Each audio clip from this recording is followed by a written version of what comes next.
Hello, hello, hello. How's everybody doing tonight? Well, I know that we're not scheduled to be on tonight, but I did promise that I would put something in the group for you guys tonight, and I wanted to make sure that I did that. The title says, Where is my husband from? You know, there's a book that's out called Men Are From Mars and Women Are From Venus. And, there's lots of truth to that because men and women are distinctively different. We're different in how we think. We're different in how we do things. We're different in how we see things. We're different in every aspect. There's nothing that we are alike in many times. But what I have found out is that we as women tend to want our husbands to be like us. hmm it's an unconscious, subconscious idea that if he does things the way I want him to do it, then everything will be all right. If he does things the way I have told him to do it, then everything will be all right. Well, I'm wondering tonight if many of you will say that if he did everything like you and he was exactly like you, would you really like him? Would you really want him? Because sometimes we really don't like ourselves. We really don't like the person that we are.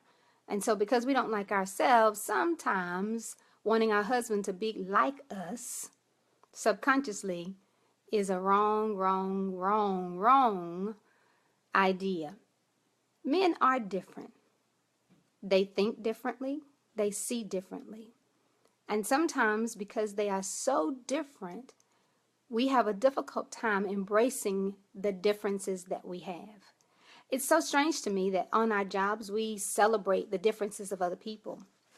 On our jobs, we celebrate their difference. We celebrate their difference in having a difference of opinion. We celebrate their difference in their uniqueness. But with our husbands, we have a difficult time really accepting and embracing the uniqueness that our husbands bring to the marriage, the differences that they bring. It frustrates us when they don't go in the same direction that we're going in. It frustrates us when they don't drive the way we drive. I'm talking about just real practical things. It frustrates us. I know for myself, it would frustrate me that my husband would drive like he was a granddaddy when we're late and it's time to get to church.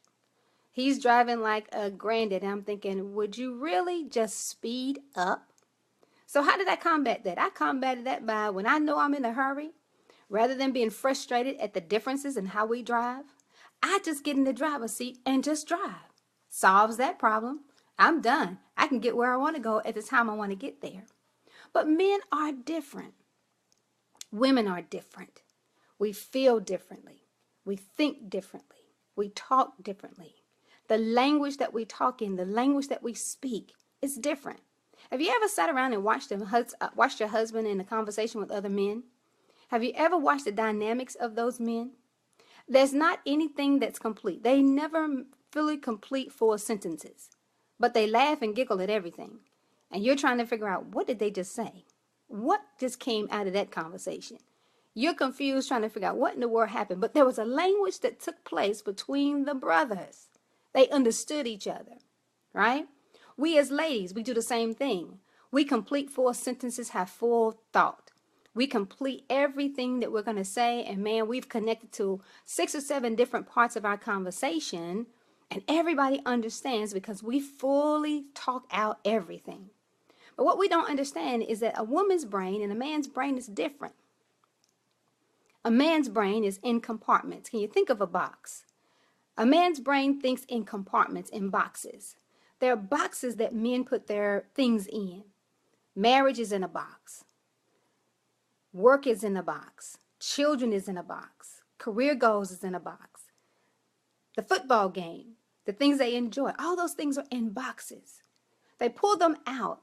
They talk from those boxes. Once they're done with that conversation with that box, they put it back in. Let me give you a good example. Ever been on a trip with your husband somewhere and you started to have a conversation about possibly the children? And before you finished talking about the children, you started to conversate about something else. As you turned the corner to talk about something else, your husband's like, hey, wait, what you talking about? And you're looking at him like, what? Just go with me. Stay with me. It's the same conversation. He's lost in the conversation because now you didn't allow him time enough to put his box back in so he could put out the box that you're getting ready to talk about. But as women, we can talk about so many different things because everything connects for us. If I'm talking about my children, I'm going to connect the emotion that I have concerning my children. I'm connecting the emotion that I have concerning where my children are at this particular moment. What's going to affect my children, where my children may end up, the future for my children. All those things make a connection, but men conversate out of boxes. Let me give you another example. You ever watch two men sit down to watch a football game? Maybe at a football game. They sit down, but they do not touch each other. Ever notice when a man gets closer to another guy, he's like, dude, slide over, or they kind of make the gesture to move over, they move their legs, and there's no touching. You can see it in churches. We as women, we sit down and we sit very close to each other. It doesn't matter if we're touching each other's leg. That's not a big deal for us. We're different in that it's okay because we like the connection. For men, it's like, no, that's not supposed to be touching. Your leg is not supposed to touch my leg, dude. There's a difference. So men oftentimes carry that difference right into their marriages. Connecting with you is sometimes difficult for them because they think from their box. They put you in a box and it's not intentional, but that's just the way their brain functions. So where's my husband from? Yeah, sometimes it feels like he's from Mars. Yeah, sometimes it feels like he's not from this planet. Sometimes it feels like, did he wake up in the same place that I woke up? Feels like sometimes he doesn't have a clue what in the world is going on. But I promise you, that man is the man for you. So let me give you a couple of things. Let me give you one specific thing that I've learned to do. I've learned to start to really value the difference of my husband and see him from a very unique perspective. The same way I look at my girlfriends, and I have some BFFs that are on this line tonight. I look at them and I say, wow, she is so unique. Every one of my friends, they provide certain things for me. Each one of my friends does a different thing for me. There's one that I can call, boy, I can tell her anything. Give it all out. Don't have to worry about whether she's going to look at me funny. All of my friends have that capacity, but some are able to speak back into my life and give me more direction. Some are there because they love me, and boy, they're just going to be my support. If I go shopping, they're going to boost me on to buy all the clothes I can't afford to buy. You know those kind of friends. So each one of our friends provides value for us. So what I've learned to do is find value in the uniqueness of my husband. I don't look at everybody else's husband because that's not my husband. I find value in my husband. I find value in his difference and his uniqueness. Where I used to allow his differences and his uniqueness make me upset and frustrate me, now I've decided, you know what? That's his uniqueness. So I value that. I point it out sometimes and I say, that is really a different perspective. I never saw that perspective that way. Share more with me. Tell me how you see that a little bit more. Because now I want to see through his lens, his eyes, why he thinks the way he thinks. Do I always understand why he thinks that way? Absolutely not. But what I'm doing is I'm showing him that I value him. So now I'm placing in him, I'm giving him the sense of I care. Yeah. We want them to show us that they care. But we've got to show them in more ways that we care. We care what they have to say. We care that they're different. We care that they're unique. We care that they are the men and the man that they are. So we validate. I've learned to validate his uniqueness.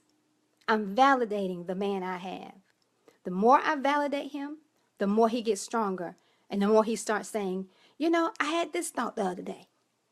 And I just shake my head and agree. And okay, great. Wow. Tell me more. Do I always want to know more? Absolutely not. But what do? I'm learning to validate his uniqueness. Because I need to pattern, or I need to show him the behavior that I want him to show me. See, our love banks are empty because we don't put enough in the bank to withdraw from it. I'm going to stop right there. I'm not going to go any further because you guys will need to know a little bit more about this love bank. Many of us have depleted love banks. And so, as we move further through this mini clinic, we're going to talk a little bit more about that love bank. We're going to talk a little bit more about how to fill that love bank. But my point to you tonight is, don't devaluate or devalue your husband's difference. Value it. It is different. Don't tell your husband, I wish you were like brother so-and-so or brother so-and-so. He's not. He's different. So value him. Value the man that you have in all of his uniqueness. Because at the end of the day, you want him to value all of the uniqueness that you bring to the table and all of your beauty and all of your glory that you bring. So we value him. Value that uniqueness. Yes. Where is my husband from? He might just be from Mars. And I really just might be from Venus. Because there is a difference. Love you guys. See you tomorrow night, 9 o'clock. Be there.